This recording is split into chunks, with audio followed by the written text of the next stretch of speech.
नमस्कार दोस्तों, मैं राजकुमार मौर्य प्रखर इंडिया यूट्यूब मंच पे आपका स्वागत है। उत्तर प्रदेश की 10 विधानसभा सीटों पर उपचुनाव होने जा रहा है। इस उपचुनाव को लेकर समाजवादी पार्टी ने अयोध्या की मिल्कीपुर विधानसभा सीट से अवधेश प्रसाद के बेटे अजीत प्रसाद का टिकट फाइनल कर दिया है।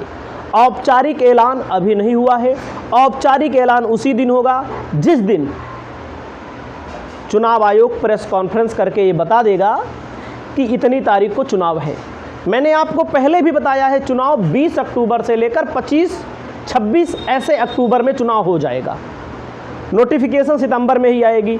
4 नवंबर को 6 महीना पूरा हो जाएगा लोकसभा चुनाव के रिजल्ट को आए हुए। 6 महीने के अंदर चुनाव कराना पड़ता है। अब बात आती है दोस्तों फूलपुर विधानसभा सीट की।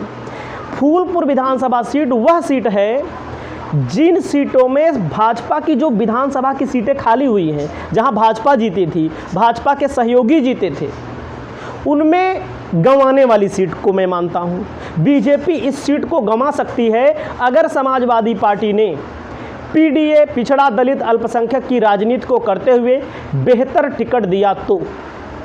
अब यहां पर बेहतर प्रत्याशी कौन हो सकता है? मैंने अपने चैनल के माध्यम से पोल कराया, और पोल में किसी के कहने पर नहीं कराता हूं, और उसमें अमरनाथ सिंह मौर्य का नाम मैंने लिखा ऊपर। उसके बाद अन्य का मतलब है वहां से और भी प्रत्याशी टिकट मांग रहे हैं। जैसे मंसूर आलम है, मुस्लिम है, इसके पहले चुनाव लड़ चुके हैं, ये टिकट मांग रहे हैं।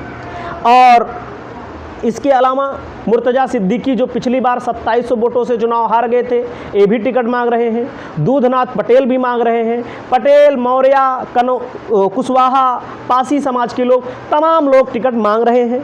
अगर आप इनसे जुड़े हुए हैं तो आप हमारी बात को बुरा मत मानिएगा।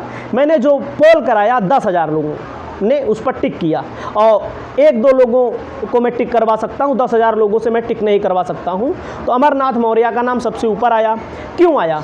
क्योंकि अभी लोकसभा का चुनाव लड़े, 18,000 वोट फूलपुर विधानसभा में ज़्यादा मिला उनको। हारे कहाँ से हैं? पश्चिमी और उत्तरी से हारे हैं, ज़्यादातर उत्तरी से हारे हैं। तो फूलपुर विधानसभा में मैंने देखा है, मैंने जहाँ तक समझा है कि अमरनाथ मौर्य भले लोकसभा का चुनाव हार गए, लेकिन जनता चाहती है कि फूलपुर से अमरनाथ मौर्य को एक बार फिर टिकट मिले। और फ़ायदा क्या होगा? सिंपैथी वोट उनको मिलेगा। सिंपैथी जो मिला था वो तो मिलेगा ही, सिंपैथी वोट भी मिलेगा। और बीजेपी यह सीट गंवा देगी अगर सपा ने सही टिकट दिया तो। अब यहाँ पर सपा का प्रदर्शन क्या रहा है, जातीय समीकरण क्या रहा है, उसको भी मैं आपको बता देता हूँ। अब मैं आपको बता दूँ 2022 के चुनाव में 2732 वोटों से सपा चुनाव हार गई। मुर्तजा सिद्दीकी को टिकट मिला था यहाँ पर। और मैं कई बार अपने वीडियो में कह चुका हूँ, जब मुसलमान चुनाव लड़ता है समाजवादी पार्टी से या मुख्य विपक्षी दल से, तो हिंदू वोट सिर्फ यादव देगा अपनी पार्टी के नाम पे, उसमें से भी 2-4% कट लेते हैं। या प्रत्याशी की व्यक्तिगत पहचान, व्यक्तिगत क्षमता होगी तब वोट मिलता है, अन्यथा हिंदू बनाम मुस्लिम हो जाता है, बीजेपी को फ़ायदा मिलता है। और 2022 में इसी सीट पर पटेल जी लड़े बीजेपी से, और मुर्तजा सिद्दीकी लड़े समाजवादी पार्टी से, और वहीं पर बसपा ने राम तौलन यादव को लड़ा दिया। राम तौलन यादव समाज का 2-4 हज़ार वोट नहीं पाए होंगे। आप सोचिएगा, जातिवाद के आधार पर तो चुनाव होता ही है। तो यहाँ पर भाजपा को फ़ायदा मिल गया हिंदू बनाम मुसलमान के कारण, और बसपा ने यादव लाकर खड़ा कर दिया। अब आप समझिएगा, 22 में केवल 2732 वोटों से समाजवादी पार्टी हारी थी यहाँ पर। 24 में जब अमरनाथ मौर्य आए तो 18,000 वोट लेकर आगे चले गए। सपा को यहाँ पर केवल ऐसा प्रत्याशी खड़ा करना है, चाहे पटेल हो, चाहे मौर्य हो, चाहे बिंद हो, केवट हो, मल्लाह हो, पासी हो, दलित हो, चाहे जो हो, जो अपने वोट में 10-5 हज़ार वोट और जोड़ ले बस। सपा के वोट में 10-5 हज़ार वोट और जोड़ ले बस, सपा चुनाव जीत जाएगी। हाँ, बशर्ते बेईमानी ना हो, नहीं तो पता लगा सरकार योगी की है, जहाँ मुसलमान वोट हैं वहाँ डंडा पड़ा, लोगों को मारने लगे, एक डंडा मार देते हैं पूरा बूथ प्रभावित हो जाता है। ऐसा होता है। वो सब बातें अगर बेईमानी नहीं होती है, सरकार का दुरुपयोग नहीं होता है, सत्ता का दुरुपयोग नहीं होता है, तो भाजपा इस सीट को हमारे हिसाब से नहीं जीत पाएगी। आप सब लोग जान रहे हैं। अब आइए यहाँ पर 2017 में मंसूर आलम चुनाव लड़ते हैं भैया, मंसूर आलम समाजवादी पार्टी से, जिनको मिलता है 67,299 वोट। और वहीं पर 2017 में मोहम्मद शेख जी चुनाव लड़ते हैं बसपा से, इनको मिलता है 50,421 वोट। अब आपको मैं बता दूं, 2017 में अगर बसपा मुस्लिम प्रत्याशी खड़ा कर देती थी तो मुसलमान वोट दे देते थे। आप सबको पता है 2017 में बसपा बहुत मजबूत थी। 2017 के पहले 12 में चुनाव हुआ था, बसपा के 80-85 विधायक थे। 2017 में भी बसपा के पास 20-22 विधायक कितने जीत कर आए थे आपको पता है। लेकिन 2017 में जब से योगी की सरकार बन गई, अगर मुस्लिम बसपा खड़ा करती है तब भी बसपा के लोग, मुसलमान बसपा को वोट नहीं दे रहे हैं। अपवाद को छोड़ दे तो अब मुस्लिम का वोट यहाँ पर एक तरफा गिरेगा। इसका फ़ायदा समाजवादी पार्टी को होता है। मैं बार बार कह रहा हूँ, 2017 के पहले 2017 तक मुसलमान बसपा को वोट दे देते थे, लेकिन अब नहीं दे रहे हैं। 2024 देख लो, 2022 देख लो, आपके सामने है परिणाम। 2012 में सपा चुनाव जीती इसी सीट पर, 2007 में सपा चुनाव जीती इसी सीट पर, एक बार यादव जी जीते, एक बार मुस्लिम प्रत्याशी चुनाव जीता। 2002 में कांग्रेस जीती, 1996 में कांग्रेस जीती। तो आप समझिए यहाँ पर इंडिया गठबंधन का प्रत्याशी मजबूत है, बशर्ते टिकट किसको देगी। अमरनाथ मौर्य का नाम प्रबल है, नंबर 1 पे है, उसके बाद और लोगों का नाम आता है।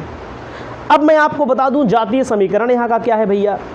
सबसे ज़्यादा दलित हैं, लेकिन दलित तो भले ज़्यादा हैं, बुरा मत मानिएगा, दलित भाई वीडियो देखते हैं तो हमको कहते हैं तुम बसपा के विरोधी हो। जाटों को छोड़ करके, जैसे पासी समाज है, वो बसपा को वोट देना नहीं पसंद कर रहा है अधिकतम। चेक कर लीजिए आप आंकड़े, जाटों को छोड़ करके। और जाटों में भी वे लोग हैं जो जानते हैं बहन जी लड़ाई में नहीं है तो वोट नहीं दे रहे हैं। हालांकि बसपा ने यहाँ पर शिवबरन पासी को मैदान में उतार दिया है। यादव 70,000 हैं। यादव भैया साइकिलें जाएंगे 99%, 1% की बात अलग है, 1% अंधभक्तों वाले रहते हैं। पटेल 60,000 हैं। पटेल का मानना है, जितने भी पटेल हमसे मिलते हैं वो कहते हैं पटेल को टिकट मिलेगा तभी सपा चुनाव जीतेगी। पटेल के साथ समस्या इस बात की है, पटेल पार्टी को नहीं देखता, पटेल अपनी जाति को देखता है। 80% लोग, 20% सामाजिक न्याय वाले जो हैं वे लोग ऐसा नहीं करते हैं। मैं देखता हूँ, क्योंकि हमारी लोकसभा है, जिस विधानसभा में पटेल सबसे ज़्यादा थे वहीं पर सपा चुनाव हार गई, पटेल को टिकट देने के बावजूद भी। यहाँ पर यह अपवाद लागू होता है नियम, तो पटेल यही कहते हैं। अगला मौर्य आता है। मौर्य लगभग 30 से 35,000 हैं। तो सपा अगर यहाँ पर मौर्य को टिकट देती है तो दलित यादव मौर्य नहीं, दलित में पासी मान लीजिए, यादव मान लीजिए, मुस्लिम मान लीजिए, मौर्य जुड़ जाएगा। पटेल को देती है तो पटेल भी चुनाव जीत सकता है। लेकिन आगे हम बताते हैं, मुसलमान यहाँ पर 60,000 के करीब में है। तभी देखो अतीक अहमद वगैरह चुनाव लड़ते थे यहाँ पर फूलपुर लोकसभा सीट से। 2004 में अतीक अहमद सांसद भी रहे हैं। निषाद यहाँ पर 25,000 है। वैश्य यहाँ पर 16,000 है। क्षत्रिय यहाँ पर 15,000 है। ब्राह्मण 45,000 है। तो कुल मिलाकर के इस सीट पर समाजवादी पार्टी किसी को भी टिकट दे दे, मैं बार बार बोलता हूँ, यादव मुसलमान को छोड़ करके। और हमारी कोई एलर्जी नहीं है, लेकिन समस्या इस बात की आती है ना, भाजपा वालों को इस बात का फ़ायदा हो जाता है। अमरनाथ मौर्य को मिलेगा तब भी जीत जाएंगे, किसी पटेल या दूधनाथ पटेल या चाहे जिसको मिलेगा वो चुनाव जीत जाएंगे। हालांकि अमरनाथ मौर्य का नाम सबसे ऊपर है, इसलिए अमरनाथ मौर्य का नाम मैंने इस वीडियो में प्रमुखता से लिया। बाकी जो भी घटनाक्रम होता है हम आपको बताएंगे। इस वीडियो में इतना ही।